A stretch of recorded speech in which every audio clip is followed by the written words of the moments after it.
Se você é gestor, entenda de uma vez por toda por que o gerenciamento de processos é essencial para a sua carreira gerencial decolar. Olá, sou o Marcos Vinícius, especialista em gestão empresarial e criei esse canal para ajudar você a desenvolver sua carreira. Inscreva-se no canal e acompanhe nossos lançamentos em primeira mão. Se você não priorizar o gerenciamento de processos, sua carreira vai ficar estagnada, apagando incêndio, ouvindo reclamações e se estressando diariamente. Assista esse vídeo até o final e replaneje sua carreira gerencial. Quando eu escolhi esse tema, foi uma maneira de passar para você os ganhos reais, possíveis e reais com um bom gerenciamento de processo. Eu vou estruturar esse bate-papo nosso nos passos seguintes, assim, olha. Primeiro, por que gerenciamento de processo? Aí eu vou mostrar para vocês que a empresa é essencialmente processo. Vamos falar do método PDCA de forma simplificada. Eu tenho outros vídeos falando mais a fundo, mas eu vou usar o método PDCA para lembrar qual a base gerencial, o que a gente utiliza no gerenciamento de processos. Com isso, também falar assim, olha, esse método é para quem? É para o empresário? É para o gestor? É para o especialista? É para o analista? Então eu quero deixar bem claro assim, ó, quem que tem que praticar o PDCA, quem que tem que praticar o gerenciamento de processos dentro de uma empresa.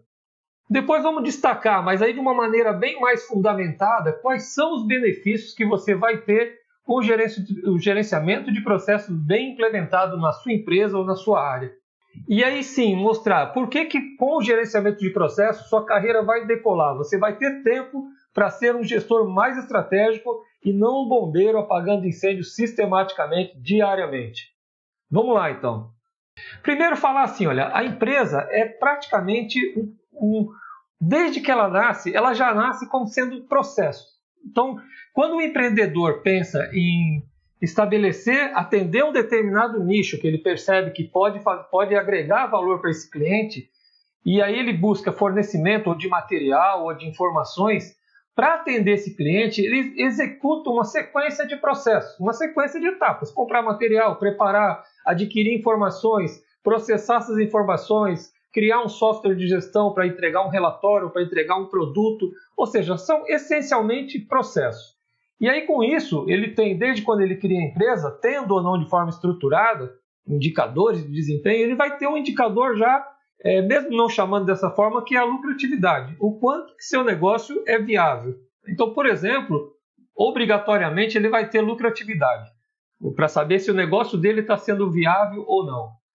Com o tempo, crescendo, ele vai chegar uma hora que fala assim, olha, eu preciso cuidar de questões mais estratégicas e eu não estou tendo tempo de cuidar da operação. E pode criar, por exemplo, uma divisão e contratar ou promover alguém para cuidar, por exemplo, de compras, né, de produção e outro de entrega. Pode ser para qualquer empresa. Pode ser uma padaria, uma pessoa que vai comprar material, outra confeitaria que vai preparar os produtos, outro que vai entregar no balcão. Pode ser qualquer situação, tá? Para qualquer segmento da economia.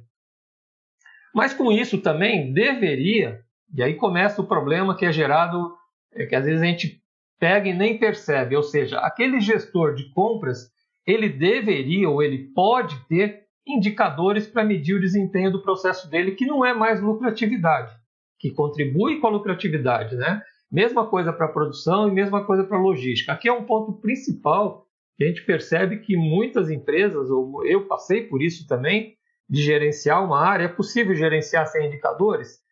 É possível levar o dia a dia, mas saber se você está gerenciando bem ou não é inviável. É inviável e a gente quer mostrar isso para que você perceba em que nível você está hoje, atualmente, se gerenciando o teu setor ou tua empresa. Então, assim, ó, quando aqui pego de maneira didática, né, um fluxogramazinho, mas na realidade eu peguei um exemplo aqui de uma empresa de cosmético que a gente fez trabalho há um tempo atrás e falar assim, olha, aquelas caixinhas didáticas, na realidade, quando eu tenho aqui uma manipulação, isso aqui é uma indústria cosmética, eu não quero ler o fluxo aqui, mas eu tenho um fluxo específico de cada empresa. Mesmo que a sua empresa, o seu setor não tenha esse fluxograma definido, ela segue o fluxograma. Então, o primeiro estágio para implantar o gerenciamento de processo é mapear esse processo.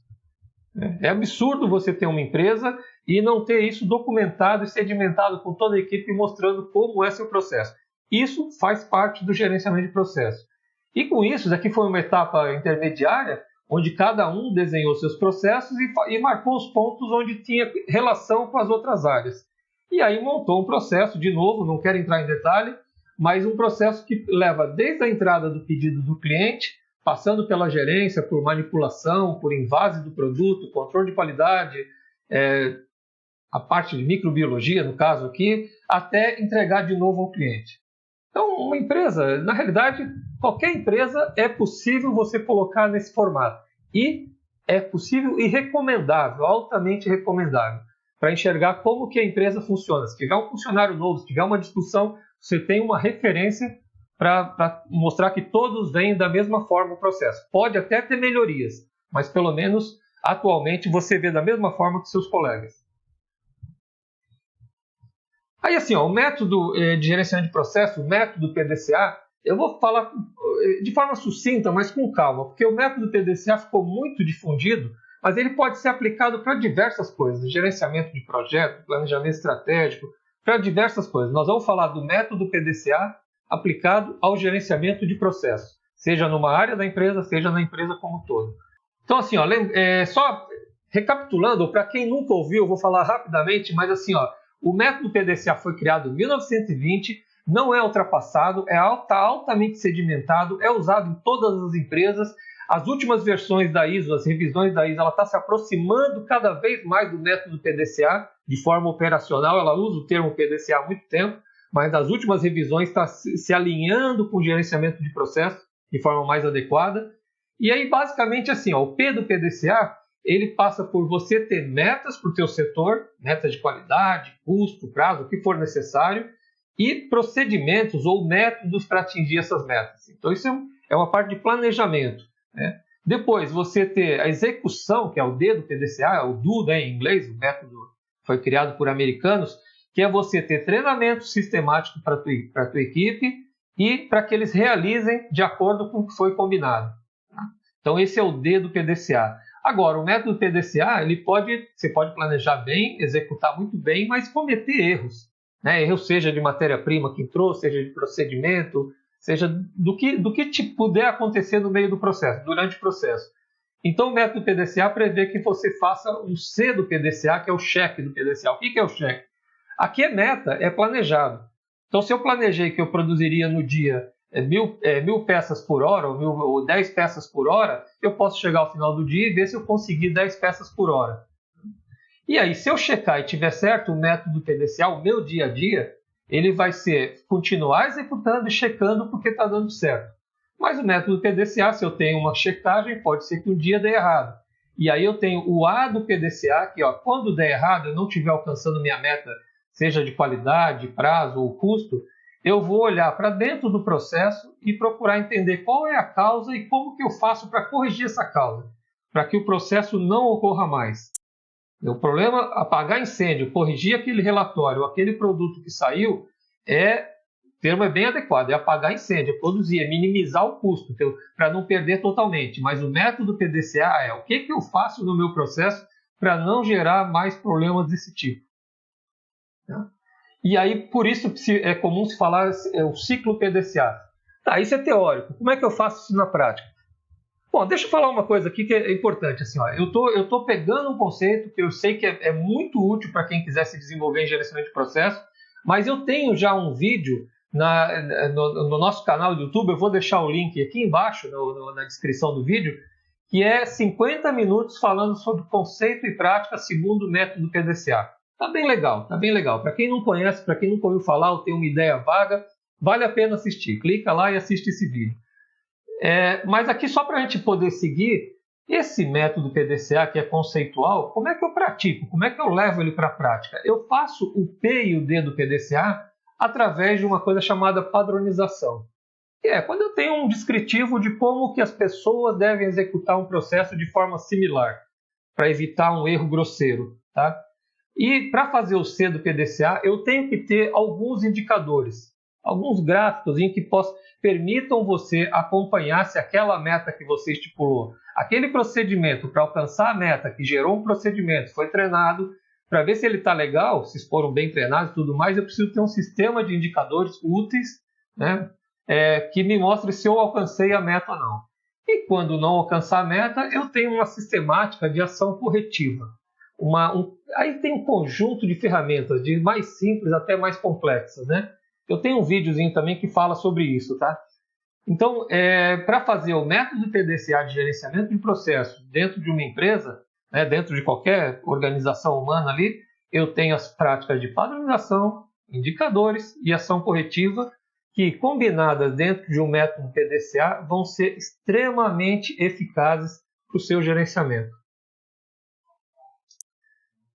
Vamos lá, então quem quiser conhecer um pouco mais esse assunto, clica lá no videozinho do que vai estar na descrição, vale a pena, vai conhecer bem o método PDCA. Aí eu fiz o seguinte, assim, ó, tá, Marcos, mas de maneira prática, num vídeo rápido aqui, eu vou ter outros vídeos sobre isso, como é que é isso? Como é que eu vou, como é que me adianta fazer como é que eu uso isso e que benefícios vai me trazer? Então, antes de falar dos ganhos, eu vou falar assim, ó,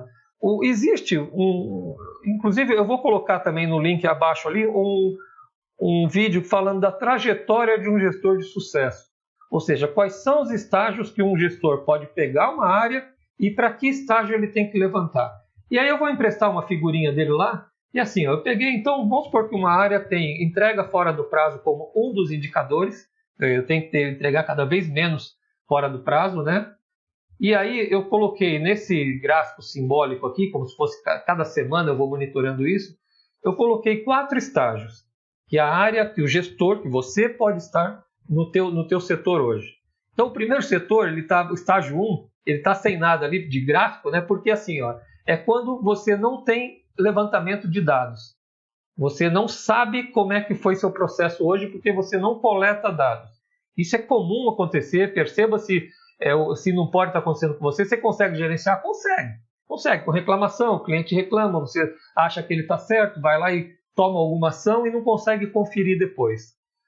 Um estágio 2 de um gerenciamento de processo é quando você começa a implantar indicadores. Então, o estágio 2, por exemplo, entrega fora do prazo, eu posso ter outros indicadores para a mesma área, para a mesma empresa, né? E fala assim, olha, eu começo a monitorar esses indicadores e agora eu sei que o meu processo está fora de controle. O que é fora de controle? Ele ora aqui, entrega fora do prazo 25%, de repente você consegue algumas semanas lá perto de 10%, o pessoal fica contente contigo, acha que isso para quem estava em 30% está bom agora, mas de repente você volta a 30%, ou seja, fora de controle significa eu não sei quanto vai ser meu processo, a entrega fora do prazo no mês seguinte ou na semana seguinte. Só Deus sabe.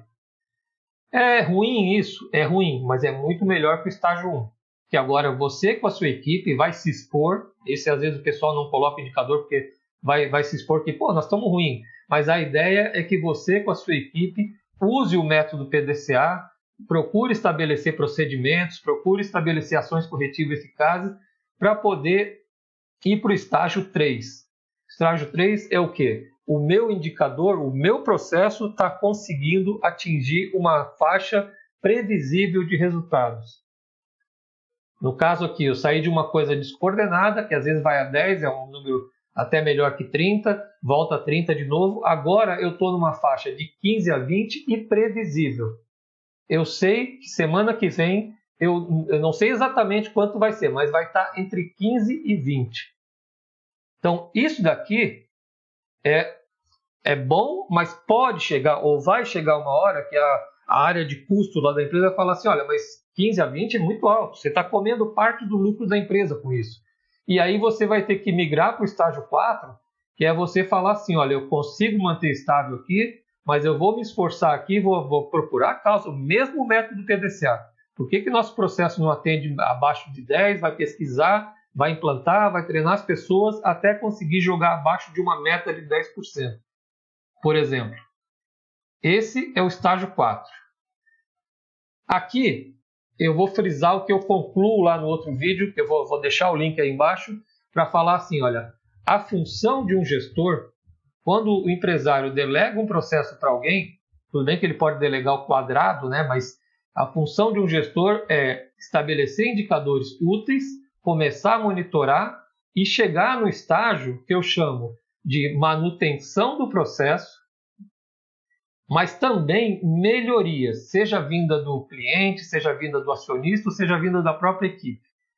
Isso, para mim, é a função básica de um gestor.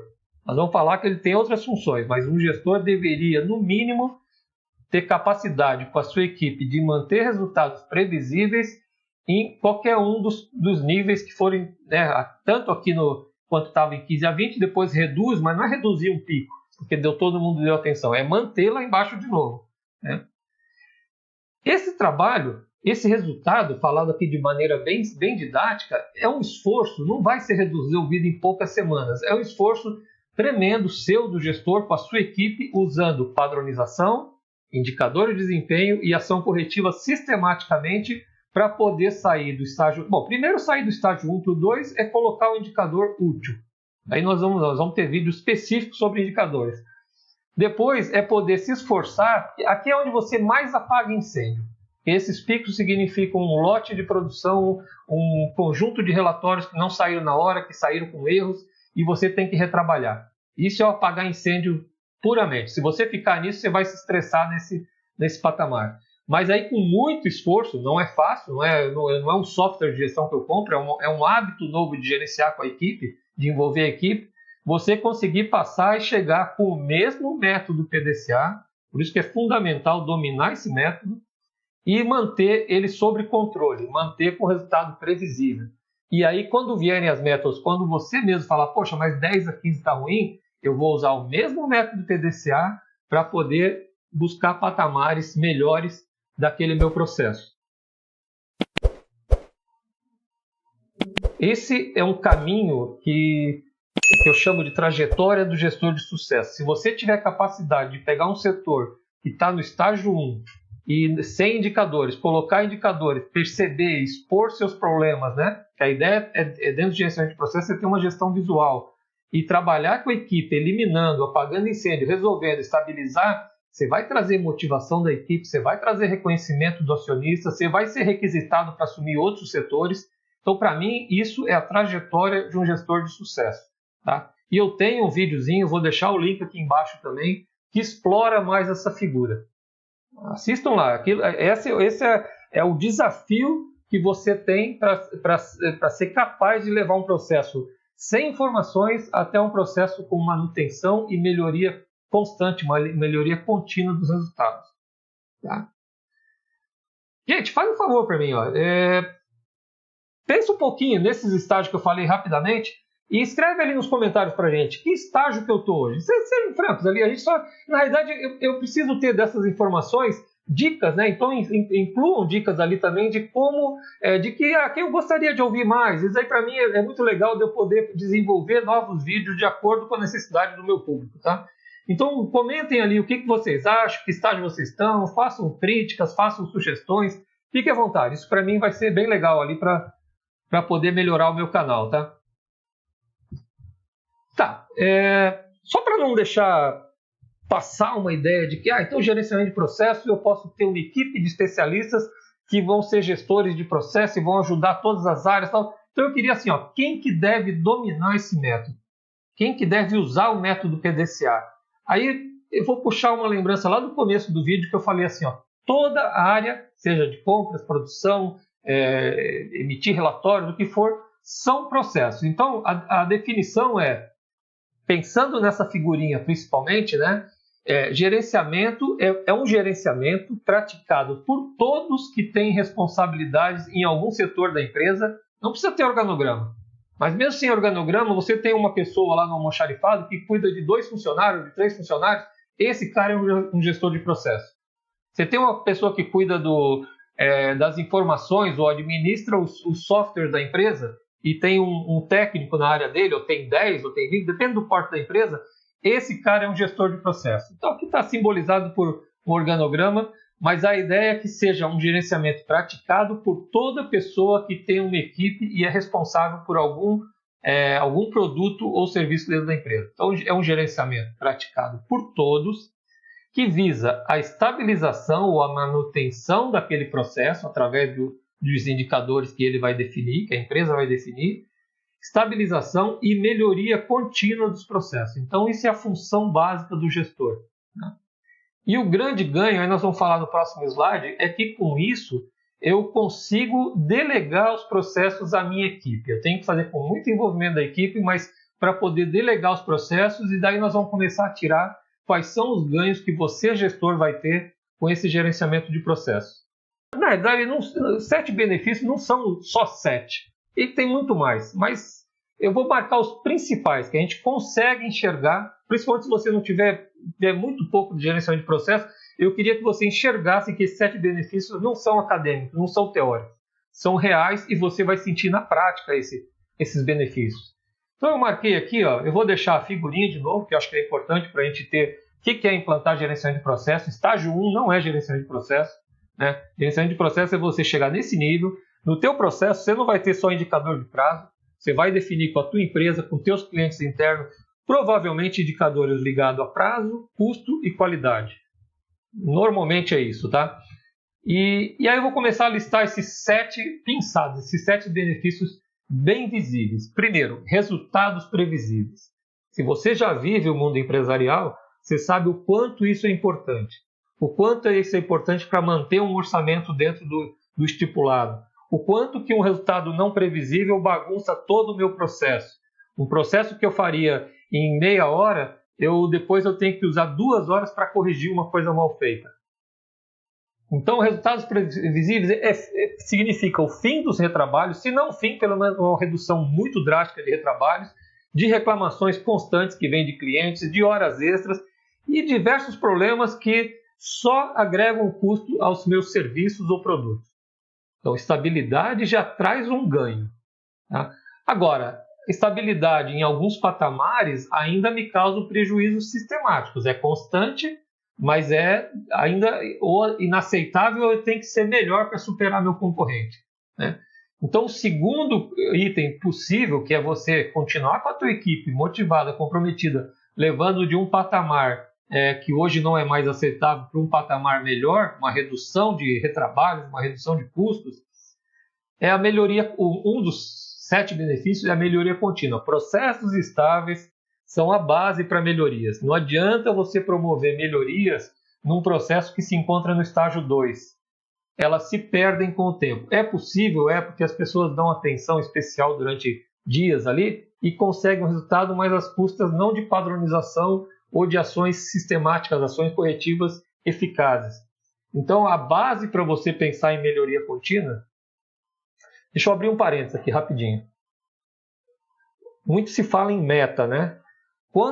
Se você estiver nesse estágio 2 de processos que estão fora de controle, uma sugestão, não pense ou pense muito bem para aceitar uma meta imposta pelo cliente ou pelo dono da empresa. A tua meta no estágio 2 deve ser única, estabilizar processos. Processos fora de controle, tentar sair de um processo que está variando de 10% a 30% e falar que vai reduzir para 5% é balela. Não acontece. Por quê? Porque você não domina o processo. Então, a meta no estágio 2, com o processo mostrando picos e fora de controle, é estabilizar processos.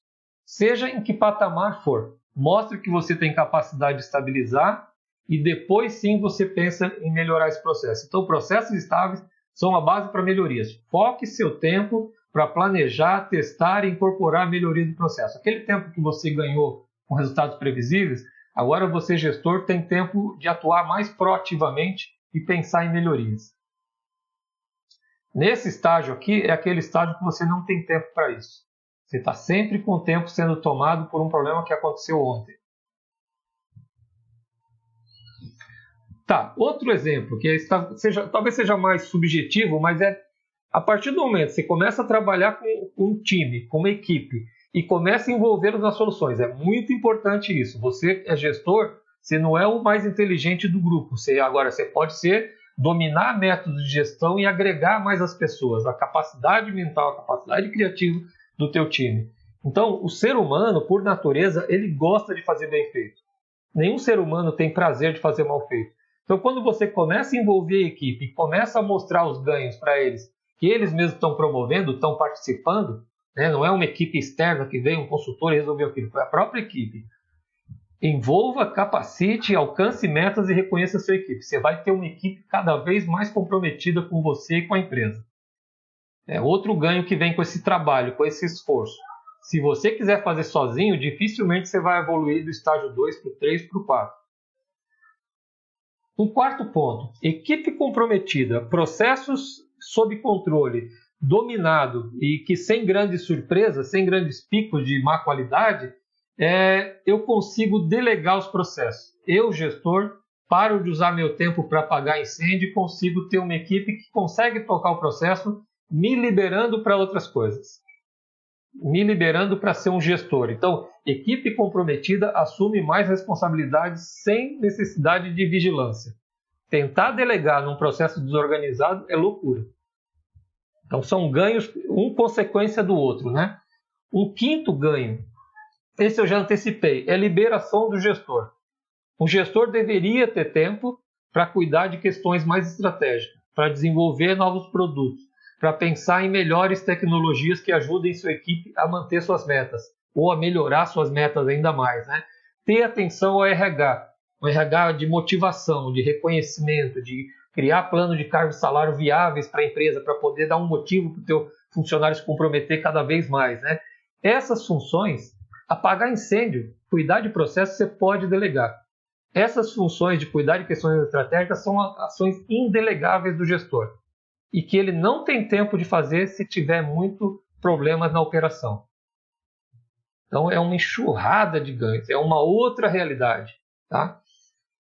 Um sexto ganho é oportunidade de crescimento. Para quem? Para a sua equipe, que vai estar aprendendo métodos de gestão, então você vai ter condições de, com o tempo, promover pessoas ou para gerenciar outras áreas, ou principalmente, isso é fato, tá? Se você tiver capacidade de conduzir uma empresa, uma área desorganizada da empresa, e chegar numa área organizada, redonda, onde você tem tempo para pensar em melhorias, talvez antes de pensar em questões estratégicas da área, você seja chamado pelo dono da empresa, né? Ou você é o dono da empresa e fique atento a isso, para falar, pô, esse cara arrumou essa área muito bem através de práticas simples.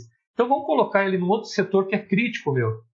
Então a oportunidade de crescimento é para você, gestor, mas também é para a sua equipe. Se você envolveu bem, até porque você só vai ser promovido para uma outra área, você, gestor, só vai ser transferido para uma outra área se você tiver um cara bom treinado para colocar no seu lugar. Então, oportunidade de crescimento para todos, tá? E por último, o grande objetivo de tudo é competitividade da empresa. Ou seja, produtividade e lucratividade serão consequências de todo esse processo. É minha meta maior? É minha meta maior, mas eu consigo ela por consequência e não como objetivo primário. Se eu tiver nesse estágio de ou sem indicadores ou com indicadores fora de hora, você vai estar sempre comprometendo a tua lucratividade. Então isso é uma... E aqui tem poderia ser um oitavo ganho, tá? Que às vezes é mais difícil de perceber, mas se você vive estágio 1 ou 2 hoje, você vai entender. O estágio 4, estágio 3 e 4 é a melhor qualidade de vida sua e de sua equipe. A equipe vai reconhecer você como um bom gestor. A equipe vai parar de gastar o tempo dela em retrabalho, em ser solicitado para trabalhar fora de hora. Tá? Então é melhor qualidade de vida para toda a equipe. Se for a empresa, para toda a empresa. Isso poderia ser um oitavo ganho. Lista ali, gente, nos comentários se vocês concordam com isso, se vocês enxergam outros benefícios. Eu realmente, cada vez que eu penso nesse assunto, eu vejo outros benefícios. Só para fechar o nosso bate-papo, eu não queria deixar assim, eu liberei tempo, agora eu vou ter tempo, vou poder ir mais cedo para casa. Não é bem assim, não. Na realidade, assim, nós falamos da importância do gerenciamento de processo. Então, ao longo do tempo, eu criei um modelo mental de quais são as práticas gerenciais que transformam você num gestor estratégico ou num gestor de sucesso. Então, assim, para resolver terminar com apagar incêndio, só não sobrar tempo para nada, a melhor prática gerencial é o que a gente falou superficialmente de gerenciamento de processo. Isso traz os 7 ganhos que eu falei. Tá? Mas como? Eu vou ter tempo para começar a praticar, vamos supor, minha equipe não se compromete. Quer dizer, uma empresa desorganizada, a equipe fica... Eu passei por isso em alguns momentos assim, na realidade, eu passei por um processo de aprendizado ao longo dos 30 anos bastante intenso e bastante nesse formato. Eu gerenciei no começo áreas que eu não tinha noção da importância de indicadores. E aí eu vi aqui um respeito que eu conquistava como pessoa da minha equipe. Ao longo do tempo eu percebia que esse cara não sabe gerenciar. Eles não falam não sabe gerenciar, mas esse cara promove problemas aqui que nunca saem. Quem resolve somos nós, não é ele quem resolve. Então a ideia é que você tenha tempo para gerir recursos humanos. De novo, você só vai ter tempo para cuidar com atenção disso se seus processos estiverem organizados. Porque processo desorganizado você não tem tempo, porque vem reclamação do cliente, vem reclamação de acionista, tá? E outra coisa, com isso daqui organizado, eu vou ter problemas do tipo assim, pô, tá tudo organizado, mas parece que minha lucratividade não está estagnada. Será que eu não estou no mercado errado? Será que eu não estou com uma lista de produto errado? Será que eu não tenho que pensar mais estrategicamente, não o meu processo operacional, mas meu posicionamento da empresa ou do meu setor dentro da empresa? E aí você vai precisar dominar técnicas de plano estratégico. Problemas estratégicos não são resolvidos com gerenciamento de processo. Tá? E quando você tiver planejamento estratégico e pensar estrategicamente, você vai ter que criar canais. Lembre assim, gerenciamento de processo, meu organograma está com indicadores, tudo sob controle, bonitinho e tal, mas agora eu tenho que levar a empresa para outro patamar. Aí vai aparecer a necessidade de você saber gerenciar por metas. Eu chamo de gerenciamento por diretrizes. Você não precisa ficar, você empresário, não precisa ficar cuidando da operação da sua empresa. Mas você vai passar, gente, olha, eu estou com um custo muito alto aqui, eu preciso reduzir drasticamente esse atraso no prazo de entrega. Eu preciso desenvolver produtos para poder ter um preço melhor comercial. Então você vai gerenciar isso através do desdobramento de metas. Se você tiver um bom gerenciamento de processo, isso é viável. Se você tiver um gerenciamento de processo desorganizado, isso não é viável. Então, hoje, se você está nessa situação de gestor e se vê meio perturbado de estar andando, correndo atrás do rabo, né, vamos falar isso, pensa em reorganizar, replanejar a tua carreira e dominar, e eu considero a base o gerenciamento de processo. Tá? E depois pensa, vai te viabilizar tempo e condição para fazer as outras práticas de gestão. Eu vou terminar esse bate-papo com uma questão que eu percebi depois de anos de sair do meu primeiro emprego lá. Eu gerenciava uma filial no Nordeste, né? E eu tinha recém saído da coisa e eu achava que era um excelente gestor e fiz galpão para não gastar, cuidava pessoalmente dos problemas que aconteciam com a Petrobras, que era nosso cliente. E hoje, depois de um tempo, eu fui vendo assim, olha, o maior legado que você, empresário ou gestor de uma área, pode deixar para a empresa ou para a sua área, para a sua equipe, não é o resultado, vamos falar, não é a lucratividade do ano que você gerenciou aquela área. Tá? O maior legado que você pode deixar para a empresa ou para o setor são as práticas de gestão que você trouxe para dentro da empresa. Essas perpetuam o teu resultado. É claro, quem entrar no teu lugar vai ter que entrar com a mesma mentalidade, né? Então, uma mensagem ali assim, olha, aprenda ou aprimore, aprenda mais, pratique. Não adianta só estudar, não adianta fazer um MBA e não colocar em prática depois. Pratique e domine e ensine métodos de gestão. É uma satisfação, até mesmo quando você aposentar ou for para outra área, falar assim, nossa, eu deixei uma empresa organizada. Isso é uma satisfação pessoal de qualquer gestor. Gente, se você gostou desse bate-papo nosso aqui, se inscreve no canal, é esse o nosso objetivo. Inscreve no canal, aciona o sininho lá, você vai receber os novos lançamentos de forma prioritária. Grande abraço e até o próximo vídeo.